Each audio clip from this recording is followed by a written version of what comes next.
मी सध्या संभाजीनगर येथे 7 हिलच्या बाजूला जे ऑफिस आहे बजाजचं, त्याचं नाव आहे बघा राजक सर्व्हिस. ठीक आहे. या माणसाने बघा दिलेलं आहे ॲडव्हान्स EMI भरता येणार नाही. 3 तारखेचा हप्ता 3 तारखेला भरायचा, 7 तारखेचा हप्ता 7 तारखेला भरायचा आहे.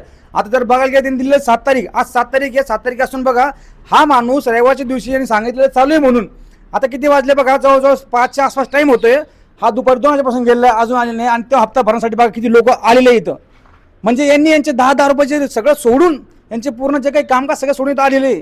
म्हणजे कसं यांना फक्त यांनाच फिकर आहे, त्याला काही फिकर नाही आहे. त्याला माहिती आहे जर काही हप्ता नाही भरला तर त्यांचा हप्ता बाउन्स होणार आणि यांना पेनल्टी बसणार, जेणेकरून सिव्हिल खराब होणार. यांचं सिव्हिल खराब होऊ नये म्हणून हे लोक इथं आलेले.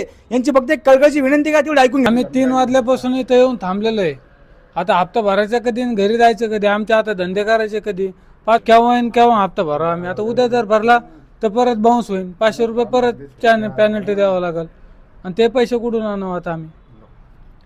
जर का हे असं चालू राहिलं तर मला सांगा, गरीब माणूस यांनी मरणार की जगणार?